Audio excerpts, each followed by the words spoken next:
Good afternoon. This is Laura Baga with O.G.Starwars, and I'm here in my art studio this morning and on this beautiful Sunday morning. I am in relaxed mode. Still have my sweats on, but look at this t-shirt I have. Sword of the Jedi. Yeah, it's something I looked forward to. Jane is one of the compelling characters I always loved to read about. And so we're going to do some EU talk, but this is going to be a little bit different. I'm not focusing on the lore or any particular character. I am going into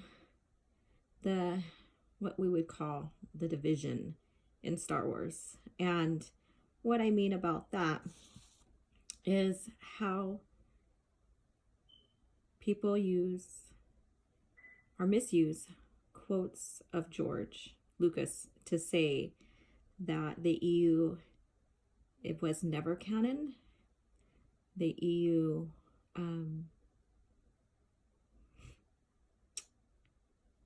basically was just fan fiction, written by a lot of fan fiction, and also to his take on Luke isn't married, Palpatine had no clones, and Vader isn't alive. And so that little tidbit of a quote that is being used in anti-EU rhetoric. Now, I am not for this split, this divide. However, we are in a era where the EU was set aside and coined as legends. And there's a majority of fans that relied on the EU to keep their love of Star Wars going in between the sequel movies and or not the sequel, sorry, the trilogy. Jeez. Anyways, yes, I make mistakes. I'm human. And between the trilogies. And yeah, I'm thinking about the sequels because that's when this division began.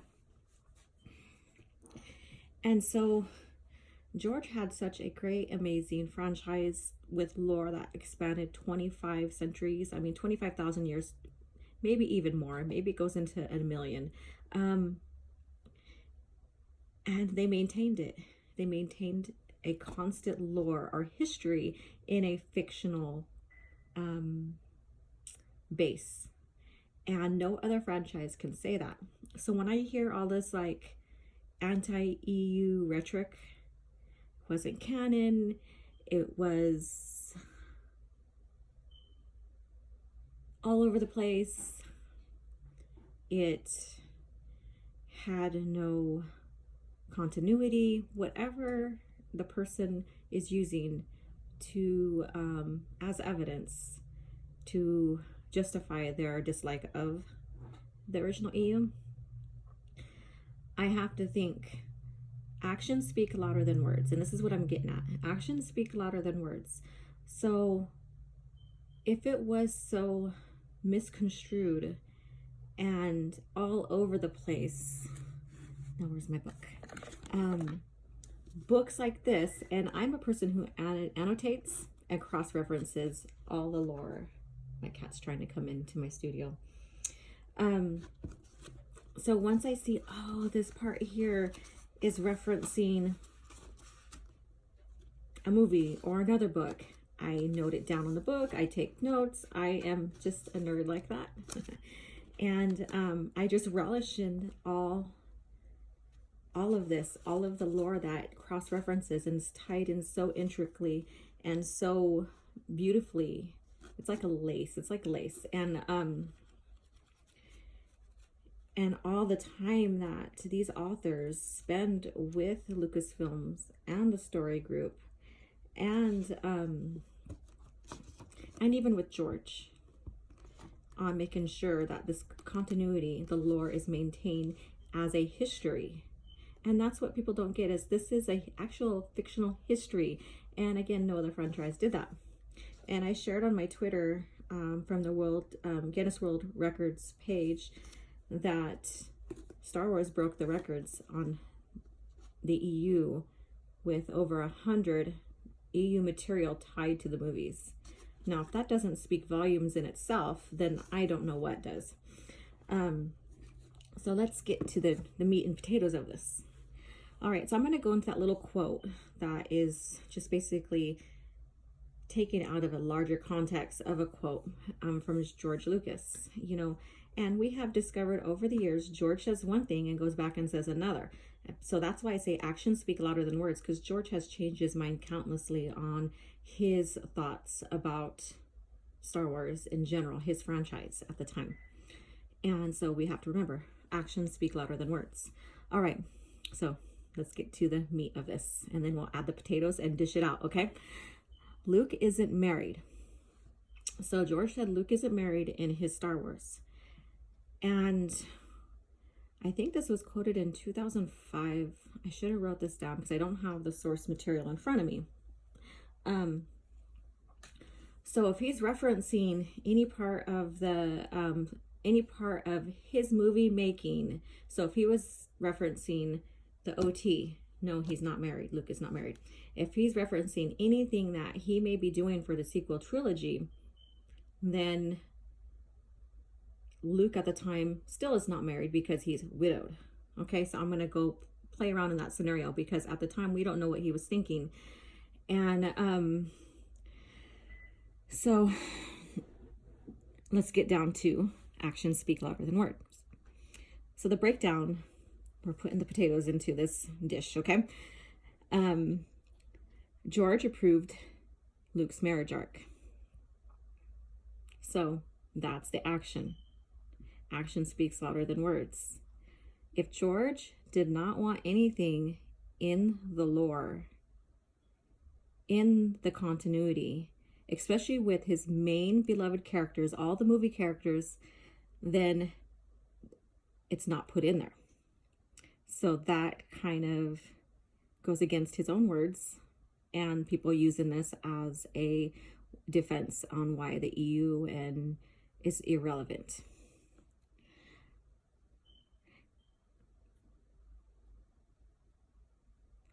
And then also too, let's go on to another portion of why Luke isn't married. George hated Mara Jade. Now there's this little bit of tug and pull now going on with J.W. Rinzler. I didn't write his name down, and I'm not good with names when I don't care about people. So that's harsh, I know. But if I don't particularly know you, or you just give me a bad vibe, or I'm not versed in who you are and stuff, I tend to rename people, or I tend to just forget about you. And I don't know. That's just rough. I know. I'm gangsta like that. Anyways, now I'm being funny. All right. Okay. So they use that as an argument for why he's not married in the ST.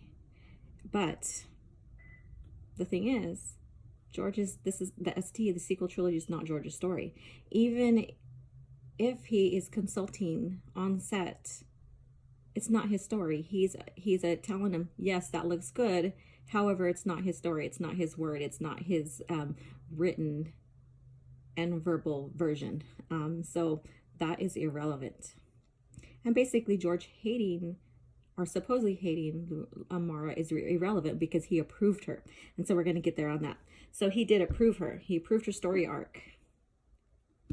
And so she remained. And yes, she was killed off. And so was Anakin Solo. George had Anakin Solo killed off because at the time they were getting ready for the prequel trilogy. And he wanted, he didn't want confusion. Okay. So again, that's irrelevant because, like, again, actions speak louder than words. Okay, so I did write his name down. It's Rinzler. So Rinzler is said to have been close with George or have worked alongside him, but every single person who written for Lucasfilms at the time has a relationship with George. So why is only one person out of probably 6+ writers, authors, is saying this? You know, so I'm the kind of person, show me the evidence, not a secondhand account. Show me the actual quote. let me look at it, let me analyze it, and then let me look at the bigger picture. And the bigger picture is action speaks louder than words. All right, so that's another potato in the pot. And what Rinzler said is that George couldn't stand Mara, and that he just disliked having a cosmopolitan type model as her actual lookalike.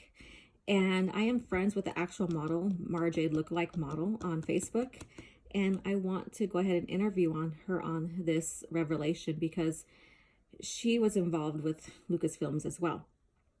So, you know, I think when I do my Luke and Mara video in the future, I will have a tidbit on that. You know, like I said, I like to investigate and get down to the heart of what's going on, not just secondhand accounts.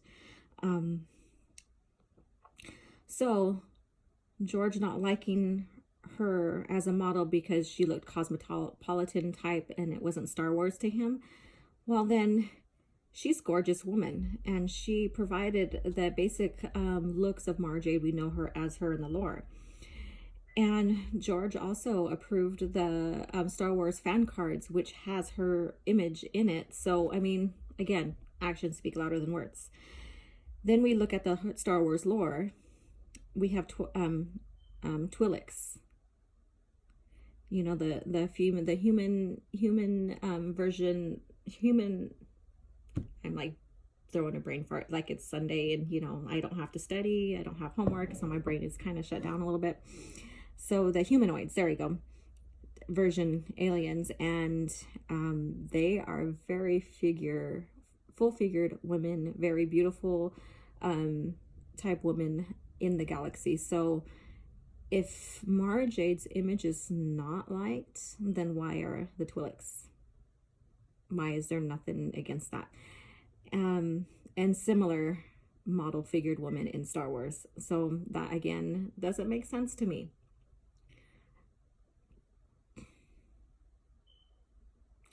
And then coming now to dish it out before we close here.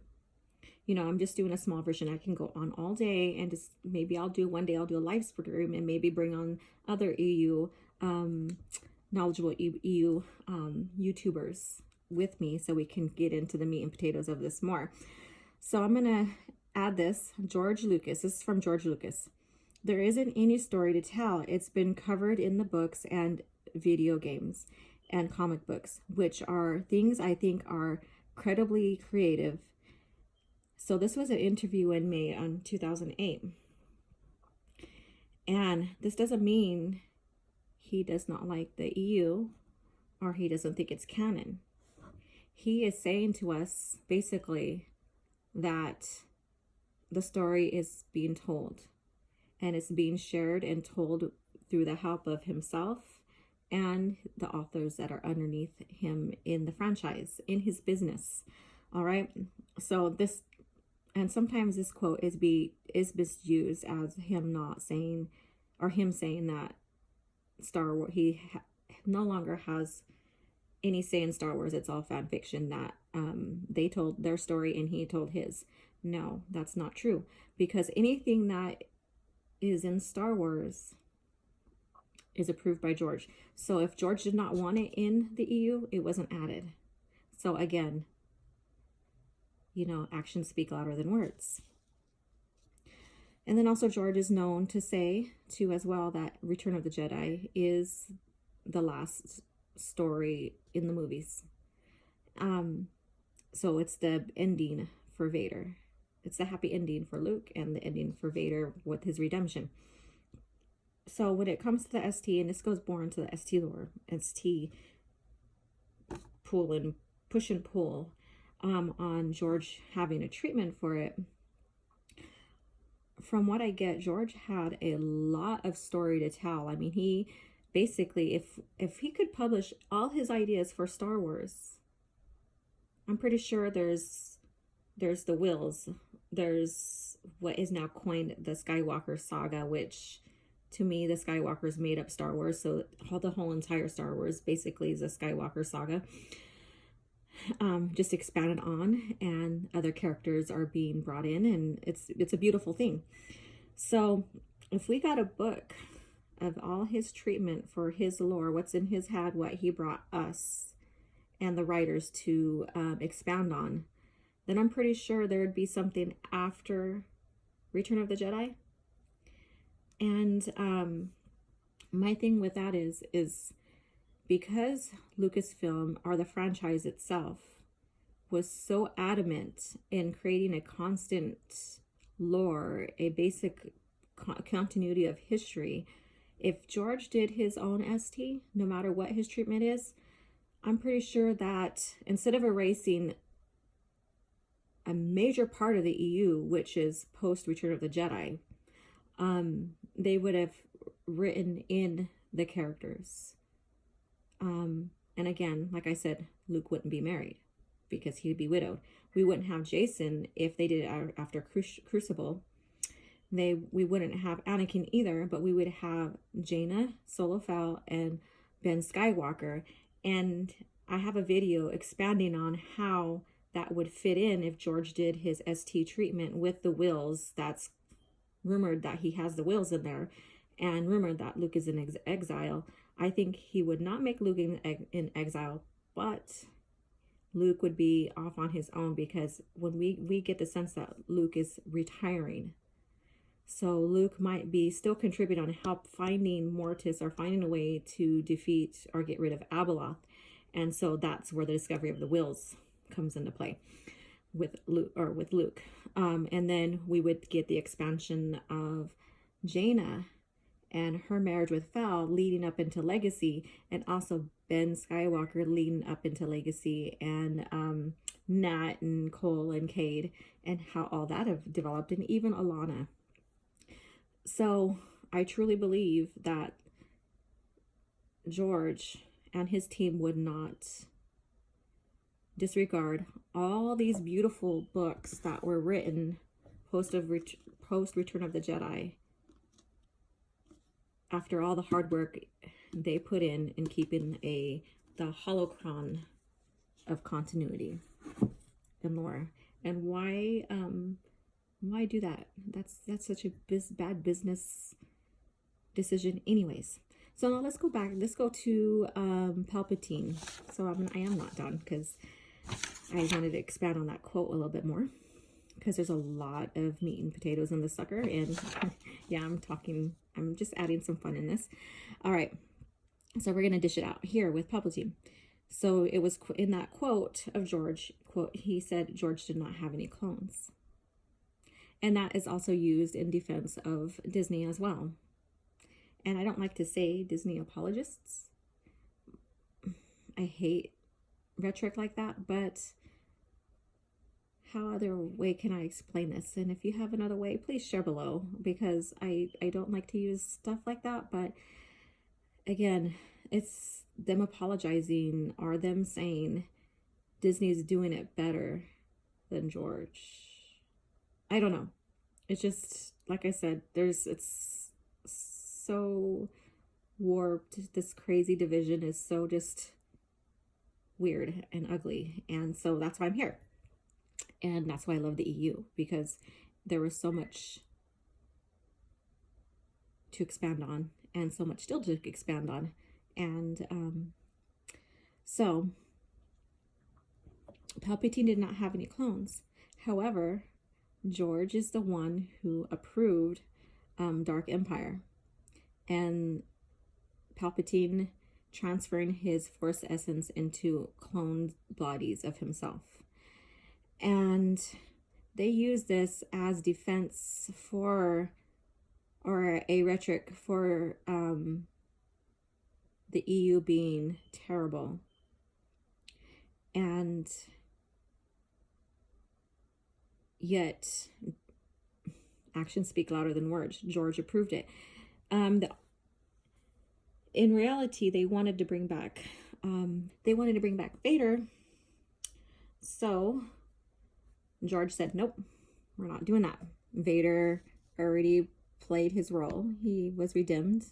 I can't even talk. Says you could see I'm still sipping on coffee. I should do water or something else. And so he gave them an idea about Palpatine. So if that's not proof in the pudding, see, we're going to dessert now. I think I need to go feed myself. If that's not proof in the pudding, then I don't know what is, you know? So there you go. So yes, and the last part of the quote, Vader isn't alive, and he isn't. And I'm not too versed in the infinities or the what if Star Wars or just the parody Star Wars that was written. So if Vader did come back alive, that is not even canon. And so there is a hierarchy of canon. And of course the movies is the foundation. So basically that's the base of it. So that's where you start at. And then everything else is based upon the movies, which see canon. And then you have the what if canons, the S and the I guess you could say SI or whatever. And then there's that infamous T canon, and I'm not going to touch that right now. And so those that are in infinities, marked with infinities, are basically what ifs. They don't really have any continuity status with the whole entire lore. It's just something fun to read. So many people take that out of context as the EU being, you know, out of place and all over the place and no continuity or whatever the rhetoric is. So I'm gonna close here now. I mean, like I said, I can go on and on and on, and yeah, I do have notes in front of me, but hey, that's okay. There's a lot to cover here. So I got the meat and potatoes out of this issue, and we dished it out a little. And I would like to say that is, I like to, when I talk to or interact with other YouTubers on their channels, and we start talking about the lore, and I get hit with the anti-EU rhetoric, whether it be any of those points I said, I like to provide proof when I say something. I like to provide fact without saying it's fact, because I'm the kind of person that I need to see where you got your source from, and so I can get a bigger picture. So if I'm wrong, I will say I'm wrong. If I'm right, then I'll say, hey dude, this is what's going on, this is what really happened. If I fail to make my point across to someone or change their mind, or maybe give them a glimpse of thinking, critical thinking, then, you know, at least I did my part. But my whole purpose to my EU page is not to go out and chase after anti-EU people. It's to create the love and continue the love of the original EU. And one of the books I love to read and I love to look into is Jedi versus Sith. It has some wonderful lores, especially because I'm Jedi. You know, we all have our sides. We Empire, Rebels, Jedi, Sith. And so I am more of a Jedi person. However, I respect the dark side as well. Yeah, so this right here helps me with a lot of my research as well. Like I said, I love to antidote, cross-reference, and I write in my books too. So I know many people are probably cringing at me, but I like to write in there, especially when it has vital information for me to use and cross-reference back to other books and now use on my channel. So if you have any comments or questions if you have any comments or questions, I'm still getting used to this whole YouTube verbiage, so just please bear with me. Comment below. Like I said, I've only used a small portion of one quote that is used, and I just broke it down a little bit more. And the conclusion to this all is the proof is in the pudding, that, you know, it's tangible right here. It's tangible in the books that the EU was canon, that everything that's in the EU was approved by George, and actions speak louder than words. All right. Now stay tuned. By tonight or tomorrow, I will have my video up about Luke Skywalker. Go to Twin Suns Foundation and donate so that we can get that billboard up. So we can get more EU, maybe even Sword of the Jedi. May the Force be with you. Have a great day.